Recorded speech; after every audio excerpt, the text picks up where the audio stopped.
Welcome to the Challenge Chronicles. I'm Devin Jordan. Today I'm here with Mr. TJ and Mr. Rob. We are here to discuss episode 2 of Spies, Lies, and Allies. We wanted to give a couple, before we get started, we wanted to give a shout out to a couple of our patrons. Tori, I'm going to butcher this, so please forgive me. Tori Chenevert, I'm sorry, and Max Posner, slightly easier one to say. We really appreciate your support and everything that you've done for the podcast. It helps us be able to produce more and better content. If you yourself would like to become a patron and listen to more content than you're currently hearing from us today, you can go to patreon.com/The Challenge Chronicles and subscribe for $4 a month. We try and do one additional episode per week. Last week, we continued with our best episode ever series for the challenge, where we discussed Benedict Laurel from War of the Worlds 2. Had a great conversation, and we keep doing other random bonus stuff each week. And before you go further, Devin, for those of you that had not watched Benedict Laurel and wanted to watch before you listened, Paramount Plus added the War of the Worlds 2 season today. So if you subscribe to Paramount Plus, you can watch Benedict Laurel and then check out that bonus episode. I legit think we can almost do a part 2 of that podcast and just continue talking about that episode for another hour. We probably could have.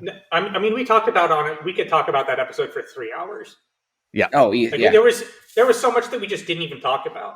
Yeah. When we do, so when we get to, so this brings up, if you're listening, if you're a newer listener to us, you were probably not aware that how we originally started. And one of the main things that we do is we go back and watch the older seasons and do a podcast or a number of podcasts on each of the older seasons and go episode by episode, scene by scene of an older season. We just got done with the first 2 episodes of The Ruins, and we've done all the way from the original Battle of the Seasons through the first 2 episodes of The Ruins.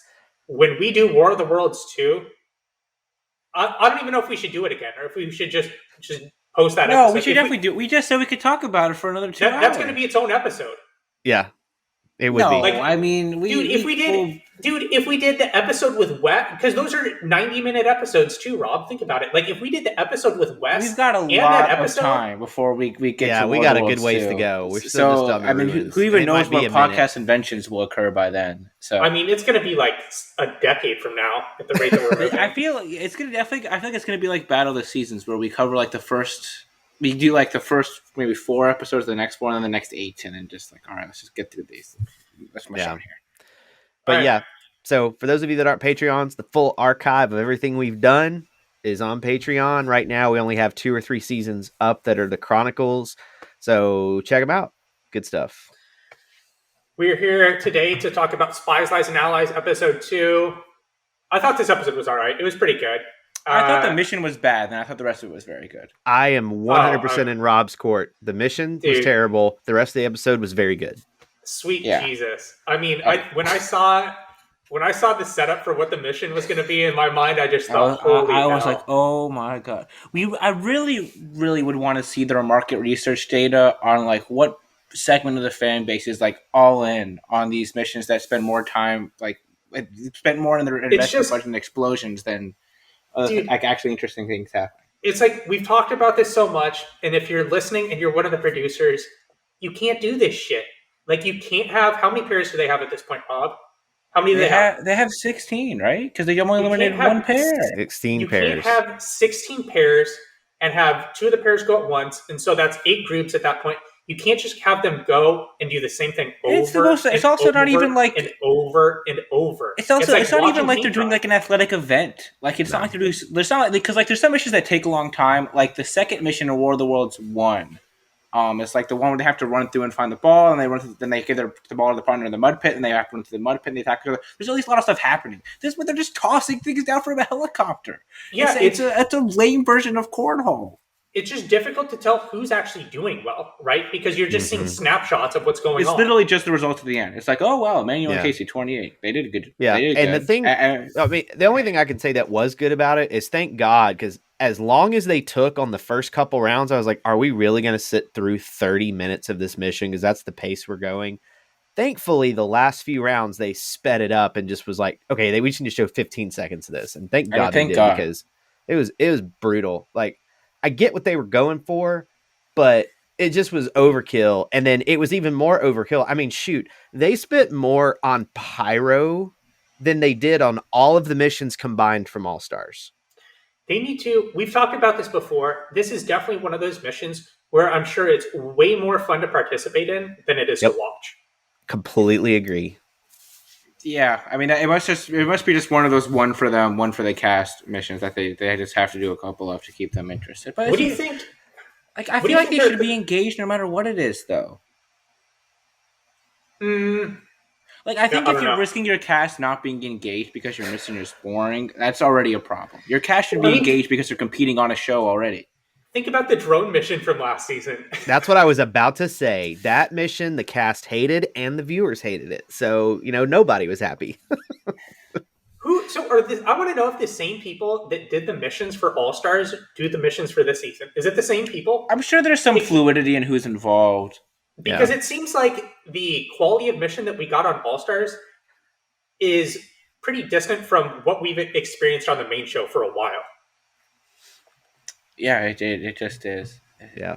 I mean, hopefully this is that the rest of these missions won't be that bad. I thought the one from the first episode was good. The one from next week seems like it's going to be fine. And hopefully they just keep them in that vein. I would agree. We won't spoil it for people that don't watch the previews, but the mission for next week does look way more interesting than this was. It looks like there's multiple teams going at the same time, stuff like that. So it's not even like this is like a skills-based mission at all. I mean, they're just tossing the bags from a helicopter. Again, we will offer our services to consult on. The thing is, we'll also trim their budget by like 80%. Like that's part of our pitch here. I don't know, dude. I bet you a lot of these people make way less than you think. I'm saying trim their budget of like of their explosions budget. We don't need that. Oh yeah, no, you don't need that crap. I mean, think about this mission, okay? Seriously, think about the money. You rented a helicopter. You've got the fuel. You've got the pilots. You have 2 Range Rovers. You have the 2 people that have to be licensed stunt drivers to and do that. The helicopter drivers. I already said that. The helicopter crew. Oh, okay. And then you had all the barricades, and TJ drove in a Lambo. It went all the explosions. Yeah, I mean, literally, this one mission costs more than every mission combined from All Stars. Literally. Their first thing when they show up to the location must be, all right, where's the nearest runway and where's the nearest like rundown explosive store? Like that's just got to be their first two hookups, right? Like, are they shipping these things in from the state? You think, or are they just buying them there? I bet they ship in a lot. And there's probably some of both. It is just beyond ridiculous at this point. Like whoever the pyrotechnician is at MTV must have like a lot of stake. Well, the one thing that is a positive about missions like this, and this is me trying to find the shining light in everything, at least they're spending money on this show. It used to be they were pinching pennies so tight they screamed. Now at least they've opened the purse strings, but maybe there's too much of a good thing. Maybe they need to okay, we have this much budget for this mission. Maybe we don't need to use all of it. This is the equivalent of the Jets just blowing their entire bankload on Le'Veon Bell. That's what they're doing. It really is. Yes, that's what it is. Hopefully that they end up cutting the explosions out of their budget like the Jets did with Bell. I am confident that we could come up with a significantly better product with a quarter of the budget. I mean, I think a reapportioned budget. Yeah. You don't need this crap. Realistically, what are you doing with a helicopter? I think there has to be some type of testing market research. There just has to that they have to be looking at. Rob. I think they're giving them way too much credit. I think this is a multi-million-dollar operation, dude. Rob, I think a lot of this is we have the money, we might as well spend it, right? Yeah. And spend it on something else. Give them a better house. I agree with you. I think it's they're being negligent with how they're investing it. Or if you're going to do a mission like this, there's a few tweaks they could have made that wouldn't have cost them that much more money that would have made it way more interesting. So you know what I would do with the money? Finish. I didn't mean to cut you off. Finish what you were about to say. And then No, there's a couple things they could have done to make this way more interesting in terms of viewership. If you're going to do the helicopter piece of this and you're going to do the Range Rover piece of this, you have a runway. So instead of it being so just strap and throw, what if you're throwing, different sized objects down, like really make it a little bizarre what they're throwing down there, make it harder to catch, because I mean, the teams that did bad were just terrible, but the teams that did well, it was just like playing a carnival game. They were just dropping it and it was just, going straight in. Just try to make the objects differing in size so that it's at least a little more interesting. And then the other thing they could have done is put stakes on it. We've talked about this. There was no stakes. Everybody knew, especially for the veterans. Yeah, Emmanuel and Casey, the moment they went, they immediately knew, okay, at least Casey is going to win, because none of these other rookies are going to do it, just based on performance that we're having here. So what incentive was there for Kyle and Amanda to like kick ass here? Very little.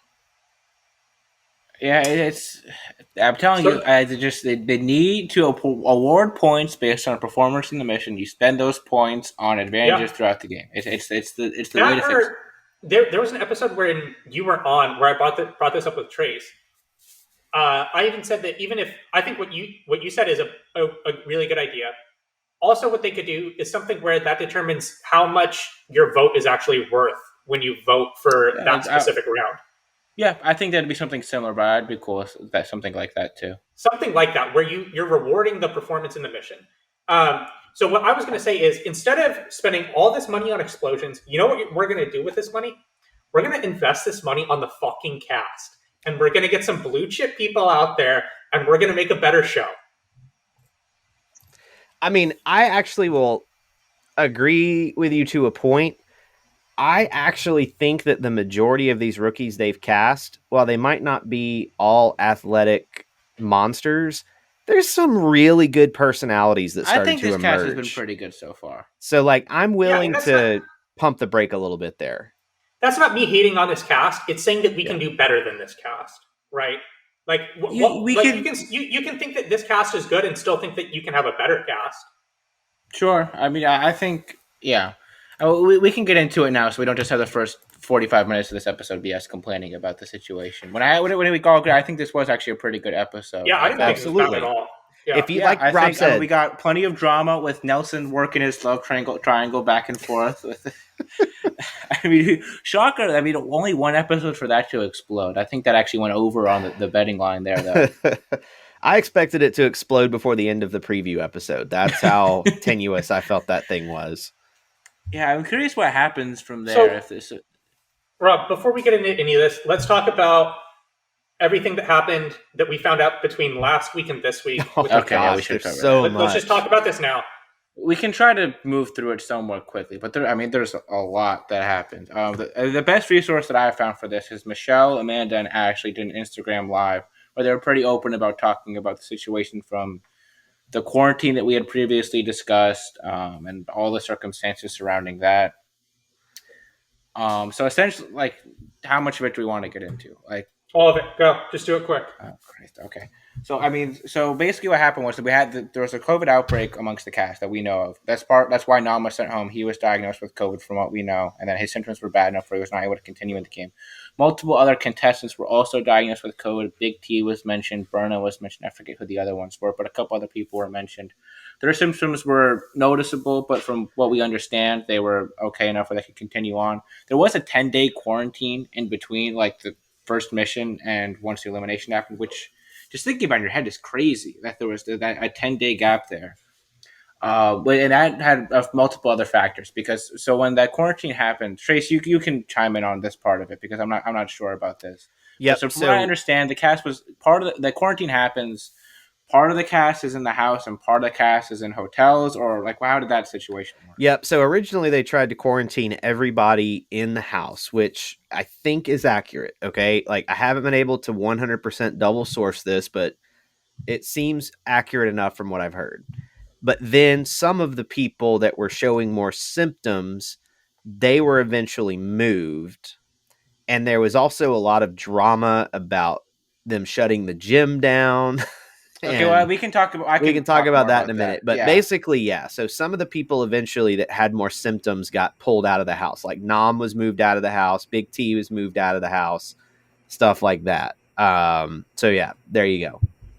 So with the gym situation, that's actually pretty important, because So since the house was divided like that, apparently somebody that was in the hotel as part of the quarantine said that they thought it was unfair for people to still be allowed to use the gym at the house because the people in the hotel couldn't use the gym and couldn't stay in shape, which I think is somewhat valid. Like, I don't think that's a bad claim. And then for whatever reason, everybody assumed it was Cory L. I never heard why that was the case. If it was just somebody trying to start something, like we saw Josh try to do this episode, or if there was actually anything. That's credible behind rumor. that. Could be true. Could be false. Yeah, but I have zero clue as to why that was. Yeah. So that's I can understand why the person in the hotel felt that way. But it's like, think about all the people stuck at the house that have nothing to do. Like, they don't have anything to do either in the hotel. I know, but if you can work out, I mean, that's a good way to chew up a couple hours a day. Yeah, and it's I buy what they're saying. Where it is like, imagine if in like the NBA, half the teams are allowed to practice, half the teams aren't based on where they are. Like, that's not going to. I mean, that happened. No, they had. I mean, look. I mean, who knows what they were actually up to? But they had consistent practice restrictions. I get it. If I'm in the hotel, I'm going to at least try to make that argument, but it doesn't hold a whole lot of water for me. It's just like, hey, it sucks that you're in the hotel. It sucks that you tested positive for COVID, but like, you're not going to punish the rest of the cast. That's fine. Like, sorry. Like, I get the point, but I just don't buy that. It's also, I mean, 10 days is a long time. Like, yeah, that's a lot. In the scope of this show, where usually it goes mission, elimination, confessional in a 3-4 day span. That's a long time. Yeah. So go ahead. Sorry. Well, so then I think that also played partially into. I think the 10-day quarantine also did not help the Survivor players. They were also told that they were being pushed to the side. Like, people were trying to push them out of the group once everybody's getting ground for a while. Which makes this episode seem super random, because after last week, where they were all pretty much on the fence, there was no mention of the remaining Survivor people going in when they easily could have. Well, so Kelz apparently, and you saw some of it this episode, but a lot of the thing is that he did a lot of homework coming into this episode. I mean, you even saw him mention a lot of stuff that's from the show that, like, you would, like Hall Brawl, like he mentioned that by name. Like he had, from what everybody understood, he had a very good understanding of the show, and is also 6'6" football player. Like, come on, dude. So I think he just had such a blaring target on his back. I know Michelle too. Something happened with the two of them where she was kind of peeved at him. Yeah, for anyone that was on board with this apparent rookie alliance, or the idea that they would be able to pull their shit together, it's just so the thing is, there was just no way it was going to happen. The thing is that you need all of them, which is the problem. Because like, I think clearly we can see there are some people who know what they're up to. I think Kelz clearly knew what he was up to, and he got really screwed this episode in like 17 different ways. And then Priscilla, I think she's shown some understanding of what she's up to. Tasha was also involved in that conversation. I think Ed, it seems like he kind of knows he knew he was about to get thrown in. I've been very impressed with Ed to this point. Yeah, I like the energy he brings too. He brings a fun energy to me. But the thing is, it's just like, you don't just need like, 6 or 7 smart people to know what's going on. You need Gabo, you need Bettina, you need everybody to be on the same. You need Gabo, who's just happy to be there and doesn't really know why he's there, but he's happy to be on American television. You need Bettina and her her 9-second laugh to be on the same page. Oh my gosh. I was going to bring this up. You know what her laugh sounded like? It sounded like a donkey with asthma. Like, that is how. I don't even think her laugh is the most ridiculous part of that scene. I thought like it was Cory's turn. Cory's hair is one of the most ridiculous haircuts I've ever seen. Really? I didn't even notice Cory's hair. Dude, we should do like the loser of some bet this season has to do their hair like Cory. Well, I don't think any of our hair is long enough to pull that off. That's part of the bet. You have to grow it long enough to be able to do it. But I will not participate in that bet. The counterpoint to the fall of the rookie alliance is the success of the veteran alliance to this point. It appears to be as healthy as can be when there were numerous opportunities for it to go south. Tori could have told Kelz. Fessy could have thrown in a veteran to go in against Kelz, who would have assuredly gone home. Everyone has stayed the course. Yeah, I mean, Esther could have just decided not to vote with Fessy, too, and that could have thrown a wrench into things. I did think Kelz handled himself very well in the deliberation, and when Josh tries to gaslight him, that he's just like, Holy. No, I'm not doing that. And if I was doing that, you are not somebody who's tactically astute enough to be able to catch on to it. No, here I have the exact quote. Where is it, dude? Oh, dude, I really want him to come back. I was really, I do too. yeah, So I really liked him. let's set for the this first scene. episode. So Josh calls out Kelz. He says that he's heard that he's been scheming and making deals with rookies and veterans alike to be able to go to the inn with them. Kelz has not been doing this. This is just Josh's ploy to try and get Kelz thrown in by the house into elimination. And Kelz goes, Josh, no offense, you aren't known to be the tactical smartest person in the room. And then, in quote, and then he goes on to say, if there was anyone that was going to catch him doing that, it's not going to be him. Kelz has definitely watched the challenge before. By that he statement. definitely knows what he's doing. And the thing is, Josh really didn't even have to do that. I mean, they could just vote him in. Yeah, it was kind of dumb on his part, but it made for good television. I think he did it because everybody knew the outcome before they walked in that room. I also think it's like the producers like, guys, somebody has to say something. We're not just going to sit here like idiots and have nobody talk. Somebody needs to talk.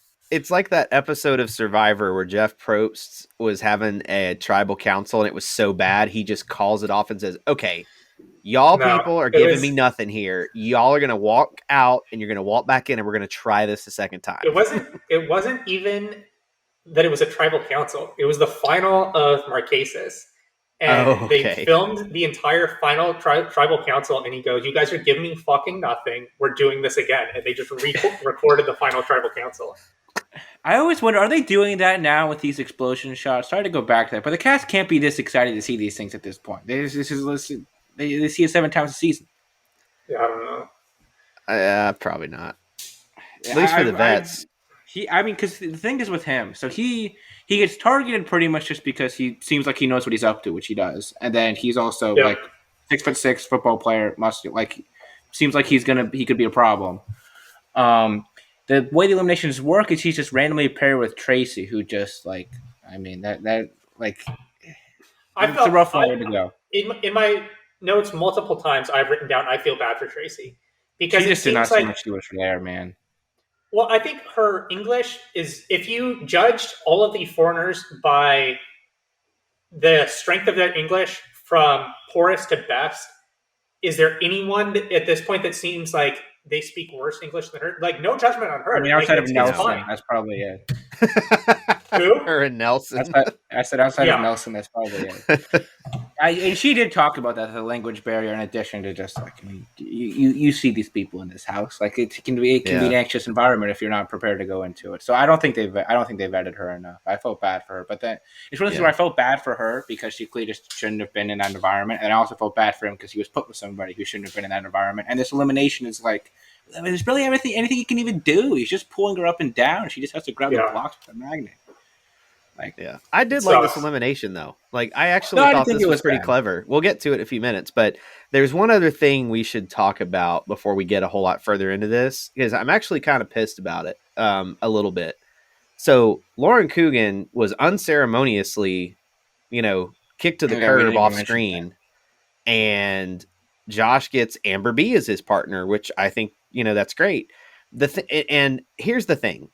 The producers knew from the beginning of coming home that Lauren Coogan was going to get sent home for a reason that had nothing to do with COVID. The rumor is she said something racial towards Anissa. That's the rumor. I don't know this for sure. That's the rumor. And so because it was a racial situation, they just completely edited her out of the season. They advertised her in all the blogs. She did interviews for the show, all of that stuff, and she didn't even get 1 second of screen time. Now, I'm not condoning if it was a racial situation, what she said or what she did at all.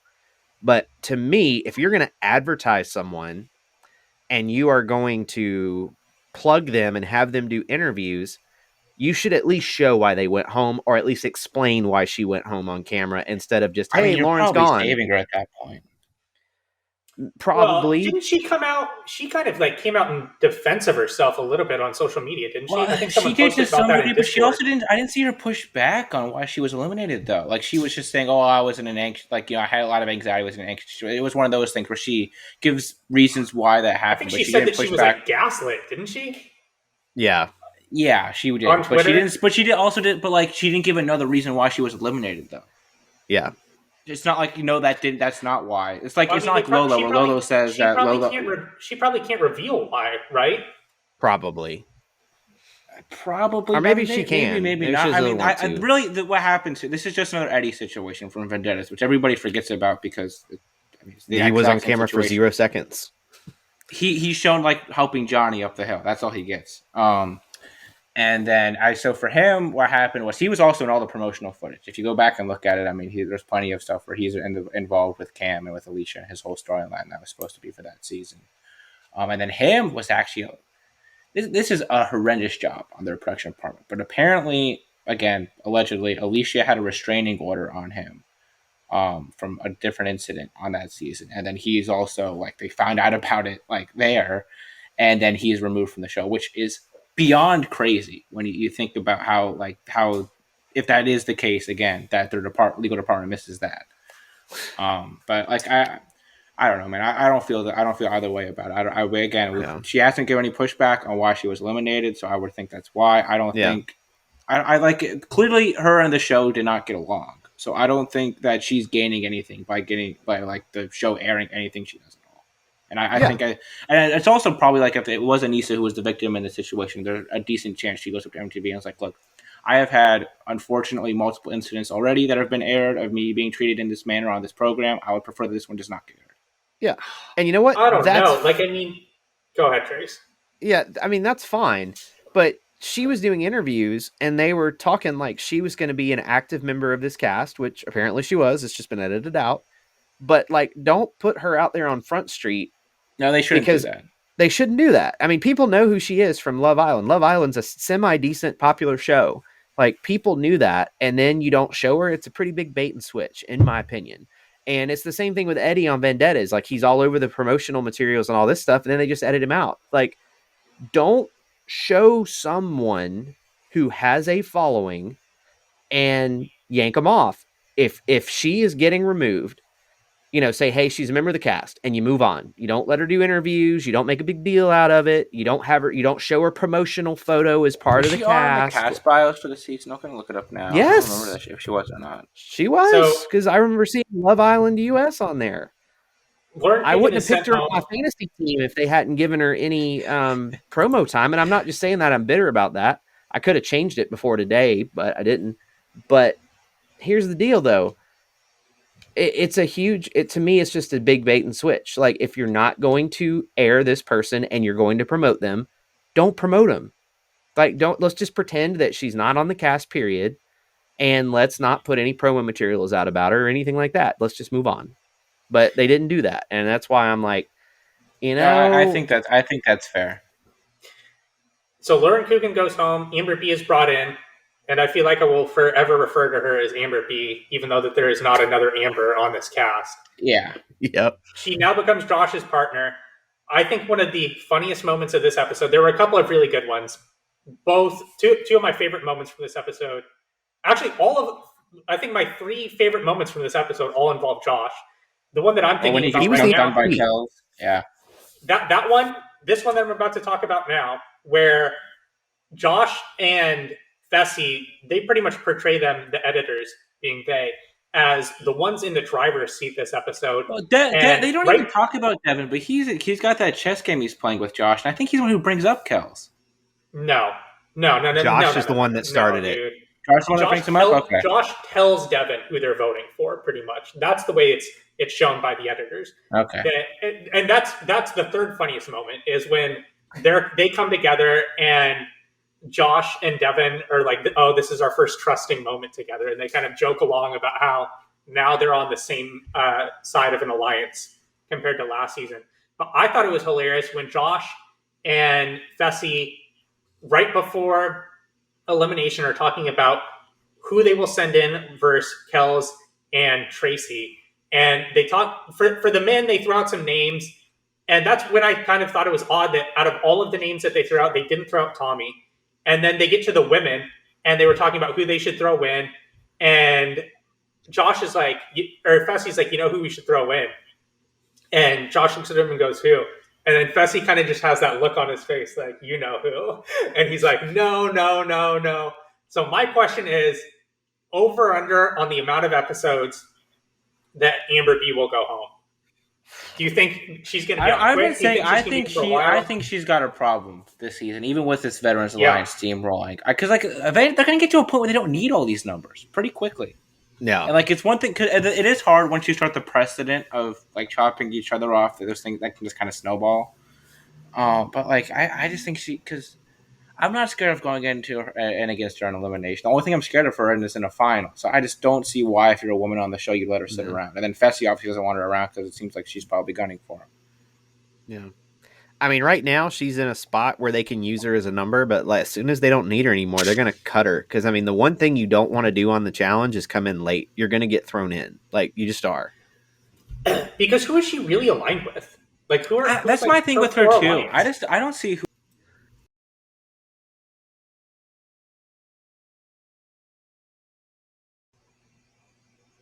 Okay, we're back on cue. Rob had some technical issues. This is about the Pat Mayo right now.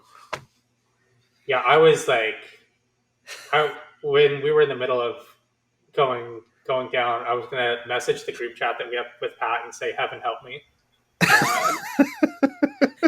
I don't even remember what we were talking about at this point. Amber B. We're talking about Amber B. Yeah, we were talking about Fessy, Amber B, that situation, who Amber B is aligned with. I think they're both not in great spots, to be honest. You don't think Fessy is in a great spot? I think he's going to be. Oh my god, dude! Like, what do you want to like? Think of a bet you want to bet on. We've already put Fessy right now. Nelson versus Fessy. If you want to put more money on it, I will happily put more money on it. Triple it. Let's go! All right, I am here for that. Dude, I'm putting the sheet like, before he changes his mind. He's like, if we're talking about like good edits, he couldn't have come off any greater this episode. No, he's the MVP of this episode, dude. I would have said Josh is the MVP with Fessy a strong runner-up. I mean, Josh is Josh got dunked on pretty hard, and they gave the whole like Ramadan narrative with him. Talked about like how he was fasting for Ramadan. They did that before the mission. He wins the mission. He talks about like how good it felt to be able to win the mission when he wasn't sure how he would feel competing. After, he's the one in the driver's seat, and they make him look good throughout this entire thing. They make him look like he's great talking to Kelz. Yeah, he looks fine. And then at the very end, the editors, once Kelz go home, they flash to Fessy and give him a confessional, and that's how you execute a plan. They just like the editors just make sure that they throw that in. They didn't they didn't have to put that in there. I get that. Like, I think it's funny. They're just talking not about the edit, just about what happened. I thought he and Josh got pretty like lucky to not have a fumble along the way here. It just pretty much it could have happened for sure. Because like Kelz completely called them out on it at the deliberation. I think like he doesn't really hard to say what he should do in that situation. Like, what would you have done outside of calling out? Kelz does not call out Fessy at the deliberation. I don't even remember what for Josh, what does he even say to him? He just pretty much tells him that he doesn't have an alliance with anyone. And what I thought was good on what Kelz did, I thought Kelz handled that situation very well. One of the things that I thought he did well is that he literally went around to a number of people in the room and was like, "Have I made a promise to you? Have I made a promise to you?" Every single person said no. That's great. If you're going to get thrown in, that's the way that you go down to actually make a compelling argument. No one was going to change their vote and put Josh in. I think everybody knew Kelz was going in. The thing that still blows my mind here is the rookies still have the actual numbers here since they have individual votes. It's not a team vote. It's an individual vote still.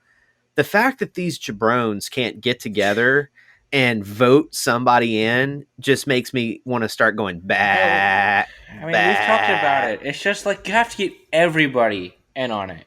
It can't just be Kelz and Priscilla and Ed and Esther and Trey and Tasha and like whoever actually seems to know what's up. Like, it has to be everybody. Yeah, I think the problem. To be Gabo and Bettina too. They have to be in on it. Like, it's just that's the problem right there. Is half these rookies are smart enough to know that. You know, those Survivor players are smart enough to know that. You know that Kelz. I wonder what their plan is. Somehow it seems like they're in a good position again. I mean, we just say that. It was just one episode, though. Dude, because it was so weird. So after, when Fessy and Josh were going over all of the men, for who to potentially throw into elimination, he says, who does he say? He says, they say, Emmanuel, Cory L, throwing in Cory L again. Ed, they never say Tommy somehow. When they talk about the women to throw in, they say Berna.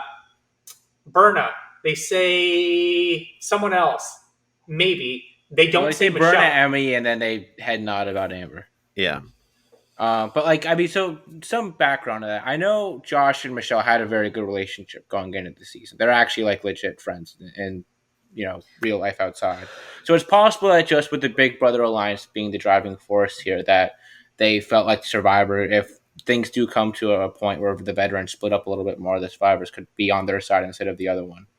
Mm-hmm. So I think that may have been why we don't see their names mentioned here. I would not be surprised at all, especially now with Michelle being back on a rookie pair, if they're in trouble again next week. Yeah.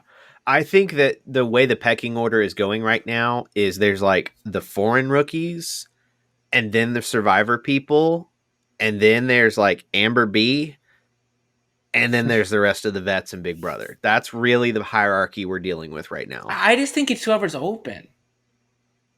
What do you mean? I think it's because, like, well, with this, it's whoever's a double rookie team for right now, because you need to be able to put those ones in, and then after that, it's depending on what you want to do. This episode, they wanted the team that the house voted in. They wanted them to lose.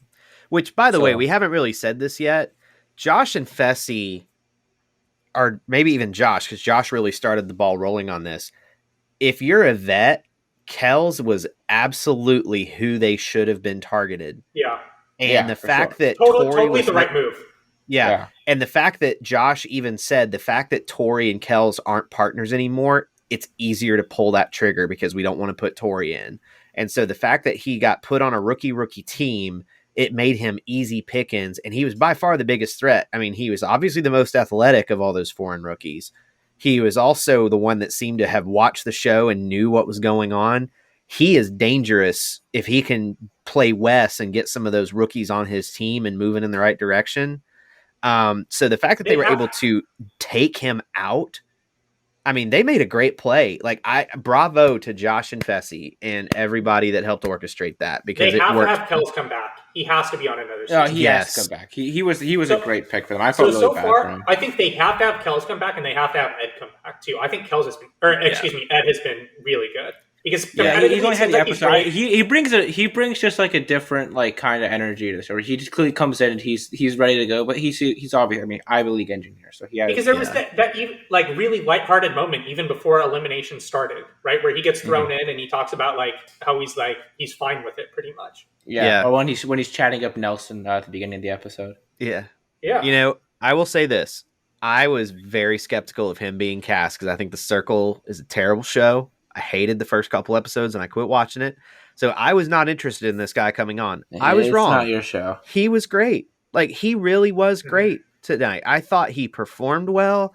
I thought his personality was good. He's mixing it up. Like, yeah, I'm with you. Kelz and Ed need to be on future seasons. Like, they were great. How about Emmy, by the way, calling everybody else snakes and stuff when she ratted out Michaela last week at the middle of the deliberation, and then this week is like flipping out with the helicopter. Rob, give the background on that about exactly what happened with Amanda. Oh, we didn't even talk about that with the list. So on the Challenge Aftermath show, I watched this week's Aftermath. It didn't have as much like background info as last week's did.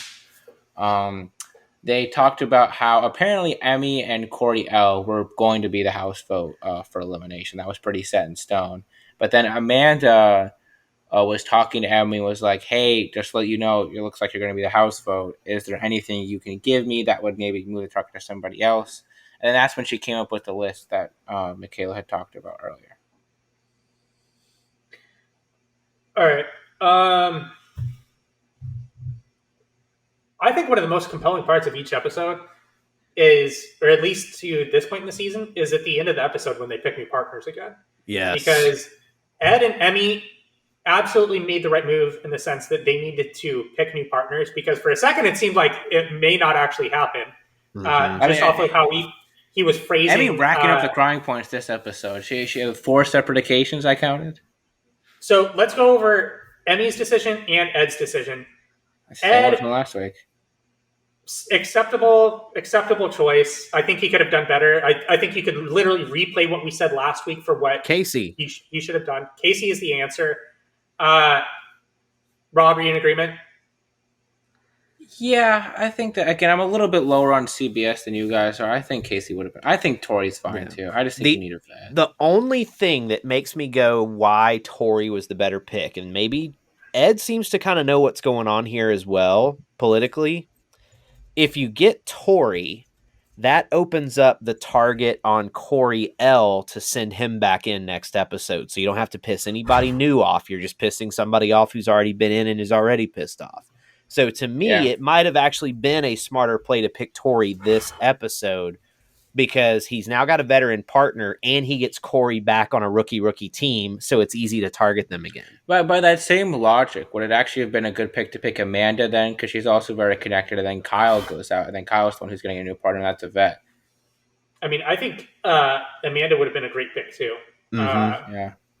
And she's clearly very connected as well. Oh, yeah. She's been given a great edit to this point. Last episode and this episode. I mean, I think for me, she's still my slam dunk number one person that I think it has the best chance to win between the men and the women. Yeah. I agree wholeheartedly with that assessment. And then Devin for Emmy. He seems connected. Devin is just not going to show any loyalty to that pairing. But we said Michelle's wasn't that bad last week. I mean, I think we all agreed that she could have done better. I just think Devin's just Devin's not hesitating to push you under the bus. But I mean, most of these people aren't though. It's not like there's a lot of people to pick that would. I think Nelson's maybe the pick there. I don't know who else you're really thinking. We talked about it. I mean, that was the first person we said last week. Nelson, Fessy, Cory, Kyle. Well, it's not like Fessy or Cory or Kyle are gonna super loyal either, though.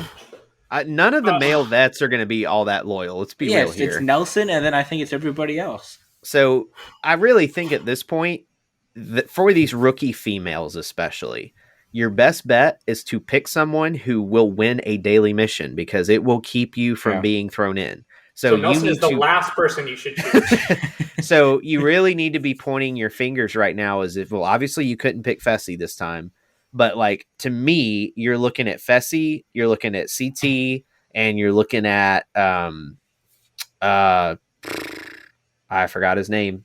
It doesn't matter. Those are the Cory? two people Cory. He's the other one you're looking for. I think that would have been fine too. Because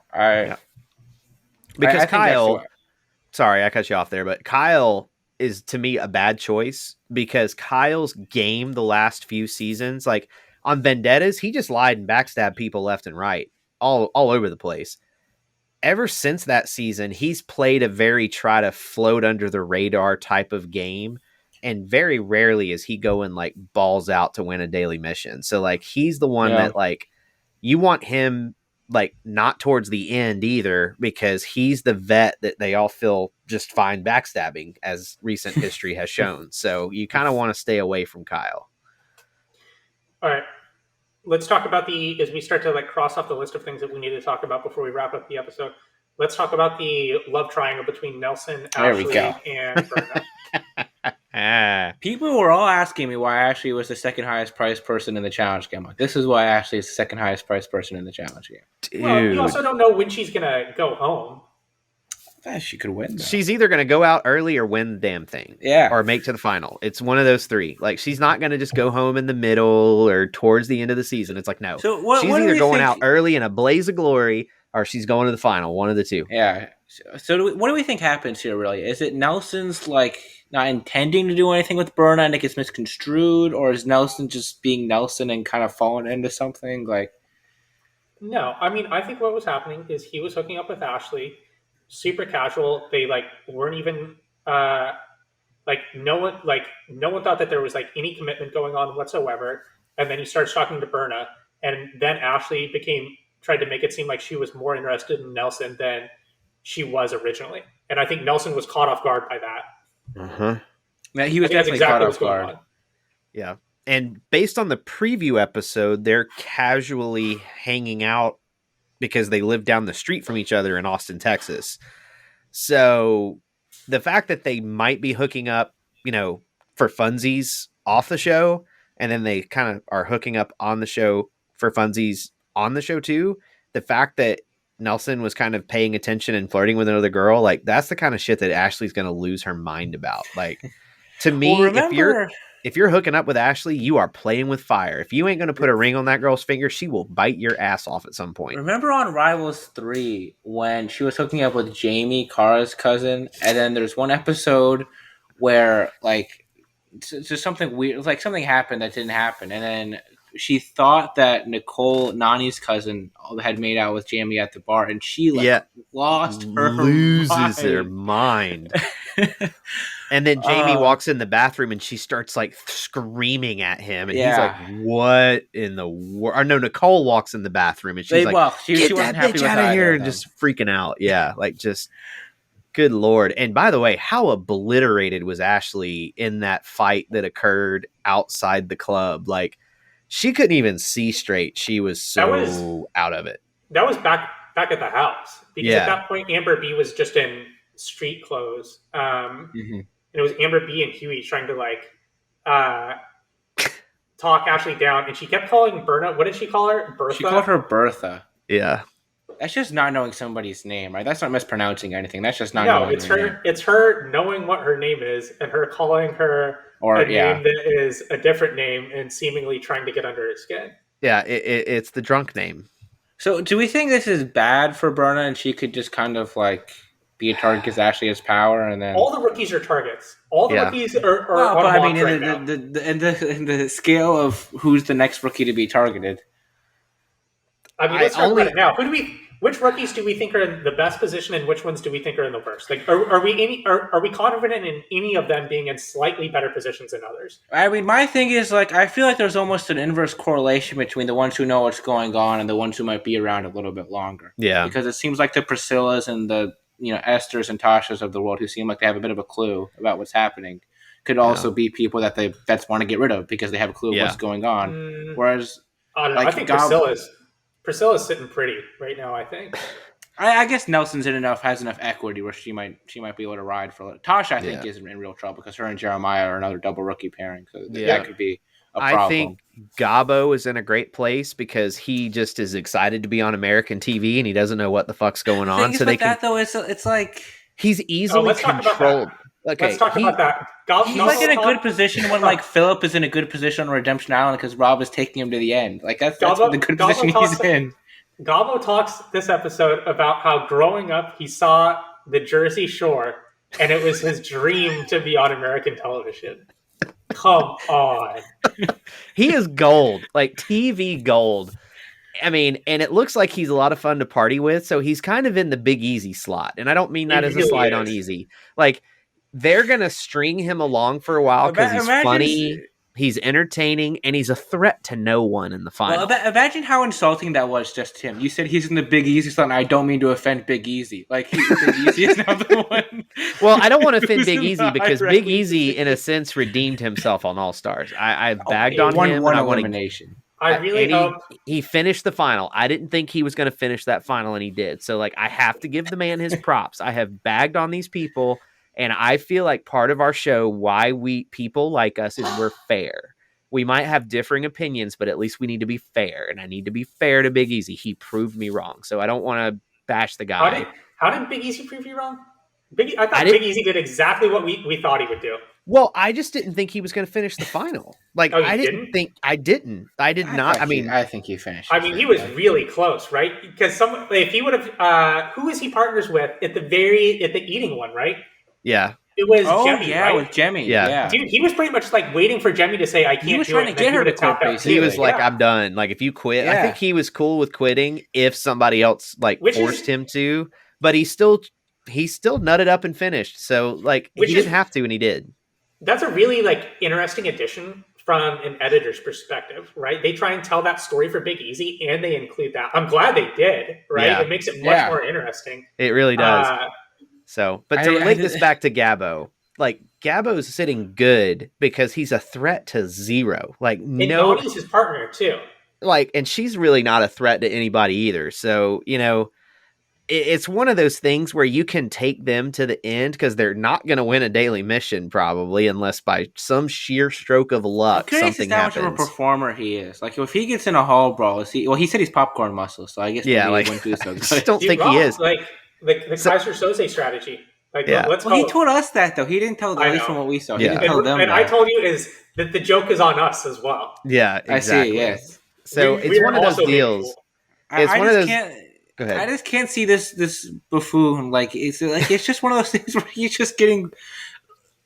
You know what I mean? Like it's like I like when we come out of this season, are we gonna say Gabo was more impressive or Kelz? Like maybe he's in a good position that he'll hang around for a while. I just have a very hard time seeing Kelz is going to make a anyway. much better impression, but Gabo, if you're a vet, you look at Gabo and you go, "I'm saving him for when I might have to go in towards the end of the season because he's an I don't know easy about win." that. Or if you get lucky enough and he and Nani make it to the final, they ain't getting through the final together and winning. So like you want to hang on to Gabo. Like I feel like he's in a great spot. He's not going to win, but he's going to hang around a long time, I think.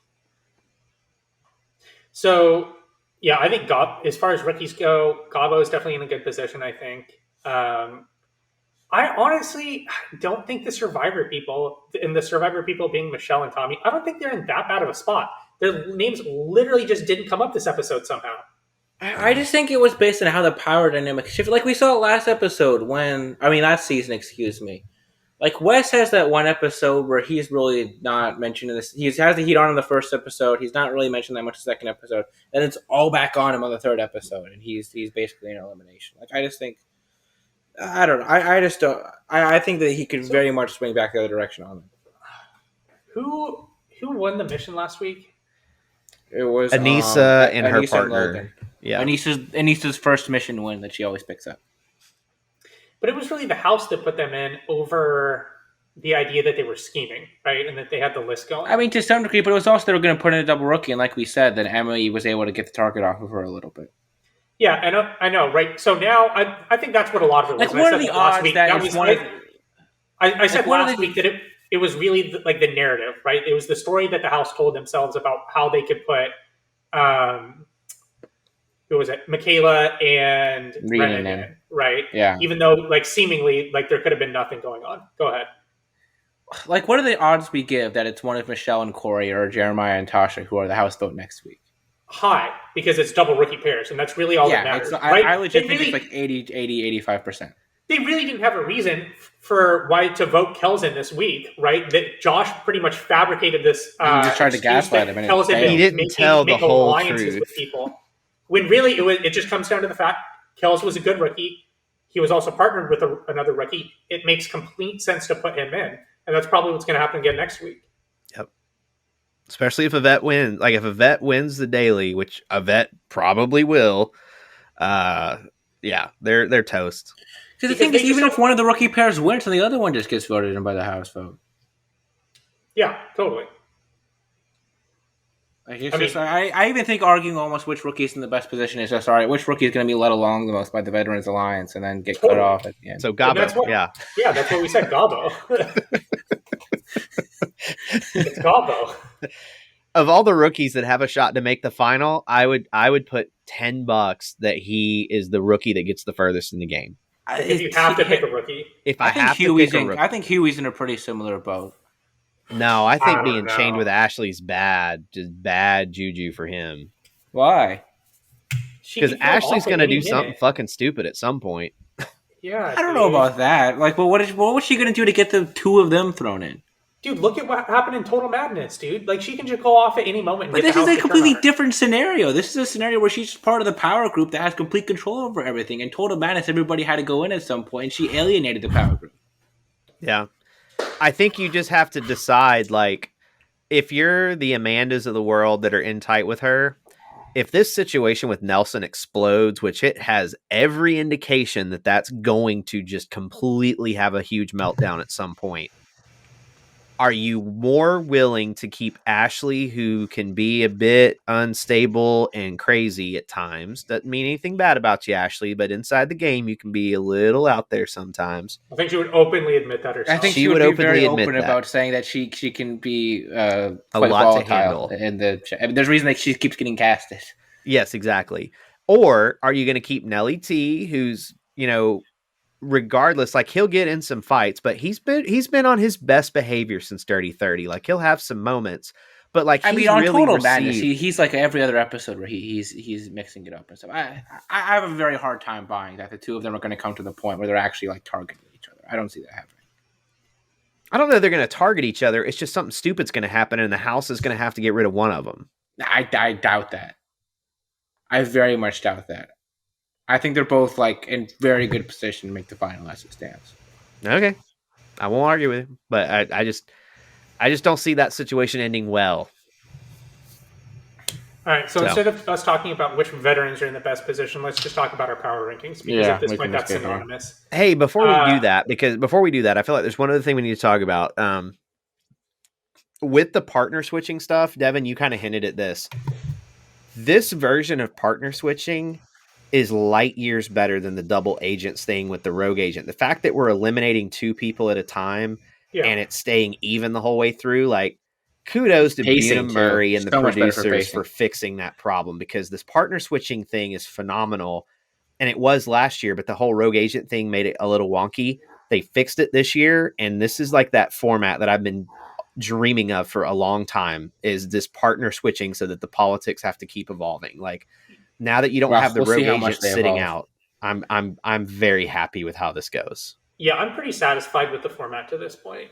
I do think it's going to be pretty easy for the rest to kind of just snowball. I do think if they had like last place going in or some type of edit to the missions format, that would. I think what like killed any breath that a Rookie Alliance had was last week when TJ said that they could put any two people into elimination. Yeah, and they didn't have to pick a pair. That absolutely just like pulled the life support. Because that was my whole thing. I just thought format dependent that like it was going to be hard because there was just weren't going to be that many pairs for them to pick between that were double rookies. But now you only need one double rookies pair instead of two, and then the other one you just pick. In hindsight, like we probably should have seen like something that coming, because they really were in the promos for the season pumping up the idea of the all veterans alliance. Yeah, I was just trying to wrap my head around how that would function, and then I found out after. Now we do. And then the other thing, Devin, you made the joke at the beginning of the show. Emmy calling TJ Mr. TJ was fucking hysterical. Mr. TJ, it was so funny. And then at the end of the episode where TJ called her Miss at the end, like Miss Emmy, it was just really funny, off the cuff. Like, she's probably the most screen time of any of the rookies so far, right? Yeah, this challenge is light years. Well, Kelz didn't really have much in episode 1 at all. Yeah, he had everything with Cory. I get. I mean, she's been all over both these episodes. Yeah, the thing that I've noticed, and I said it last week, it really looks like the cast is actually enjoying this game. The last 2 seasons, it felt like it was really mentally tough, and they weren't having as much fun. This looks like they're having fun with the politics. There's times where people are getting pumped up. They're clapping more enthusiastically. The joking around in the deliberation with Esther when she said what she did. Like, the fact that they're in a better location and they're getting some sunlight and they're all in a better mood, it's making the season better. So I'm extremely happy so far with what I've seen, and I'm excited again to see what happens next week. What's Kel's real name? Oh, here we go. Kalichi. And who are we talking about? Kelz versus Emmy in terms of episode time? Yeah. So I'm looking up the confessional accounts right now. And I have them right here. They had the exact same number of confessionals. They both had 5. So this episode? And then last episode? In the first episode. Okay. In the first episode, there were 4 people that had 6. And then 1, 2, 3, 4, 5, 6. I have them. It's funny. I have them both with 5 again this episode. Yeah. She's the perfect kind of hypocrite that's casted for the show. She really is. Like, I mean, being a hypocrite's like item number 1 and being casted on the challenge. Like, Yep. unintentionally, a hypocrite. Yeah. So, I would- all right, let's do it. Villains Yeah, power let's get to rankings. winner rankings. So, Rob, go ahead. All right. For the men, I wouldn't change it from last week. Nelson 1, Cory 2, Devin 3. For the women, I still go Tori 1, Amanda 2, Nani 3. That is what I had last week. Wait, say that again. Tori, Amanda, Nani. Amanda, Nani. And then for overall, Nelson, Tori, Amanda. I do think like there could be someone who kind of just stumbles into a win here, just based on how this format's looking. If the final plays out the same way it was last season, where it's pairs. Remember, you could switch pairs in the final last season; it just didn't happen. Yeah. And that, like, I mean, if we get to the final and it's like Nelson, Devin, and Josh and Cory, and then on the guy's side, and then on the female side, it's Nani, Amanda, I don't know, whoever. Like, I just think there's a way that somebody we wouldn't expect to have a shot to win a season gets one here. Okay, Trace. What did I pick last week? I don't remember. For the men, you had Nelson, Cory, CT. For the women, you had Tori, Amanda, Casey. All right, I would flip Amanda and Tori. I think Amanda's 1, Tori's 2, and then Casey. And then overall, I still think all 3 women I feel much stronger about than the men. I feel like the men side. For the men, what did you say? The same 3. Like, I feel like the same 3 are still accurate. Okay. The women I would flip and make Amanda 1, Tori 2, and then Casey 3. And I still feel stronger that right now I would put all 3 women as my top 3 overall. I'm just not that confident on the male side yet. There's just too much volatility happening, and I never want to count CT out, but they have not really given him much screen time. They've really been highlighting these new characters, and we've talked about this before in the edit, where screen time does not necessarily mean you're going to win in the challenge, because we've seen it happen all the time. Yes was not heavily featured on All Stars, wins the season. A lot of other indicators of that have happened through the years. It's not like Survivor, where Edgic has gotten so educated now, where it's like you can pretty much figure out who's going to win Survivor about halfway through. I can't say the same thing on the male side. CT's not gotten any screen time. Nelson's gotten a lot of screen time, but that doesn't necessarily mean anything. And then Fessy is getting the hero edit right now. And then Josh is looking really good. But, like, that doesn't mean anything to me yet. Like, it's only been 2 episodes out of 19. Yeah, I just don't have enough of a sample size to have a good guess. I feel way more confident on the women, period, than I do the men right now. Okay. So I'm going to go Amanda.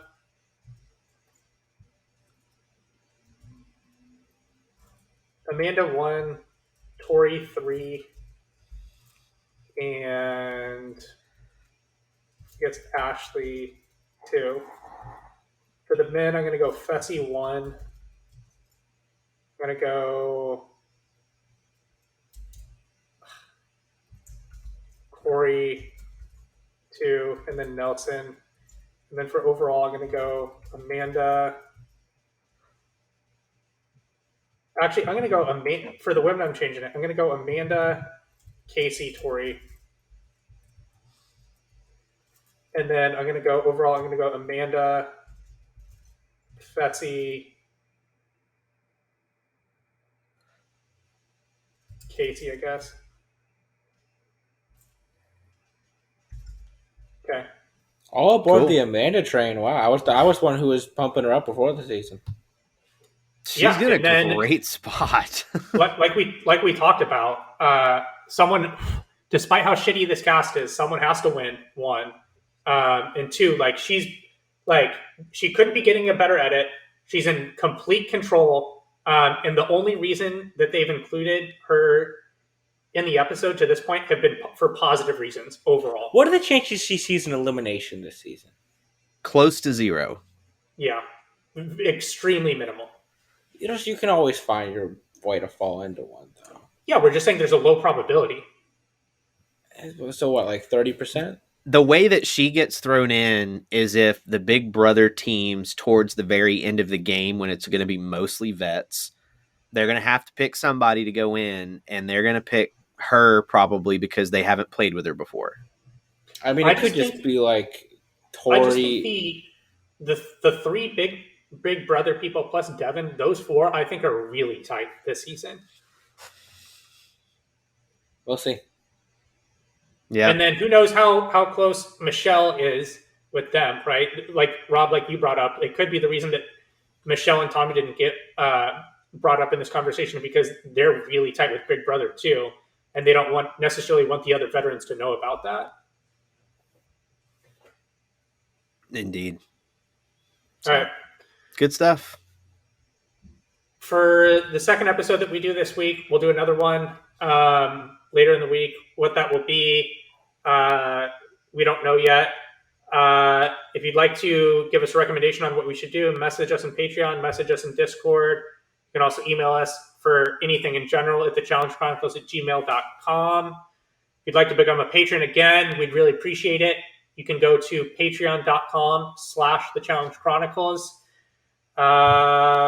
What else? I think that was it. I think that's it. I think we All good, right, man. Cool. We'll be back with you again next week to cover episode 3 of Spies, Lies, and Allies. Have a good week.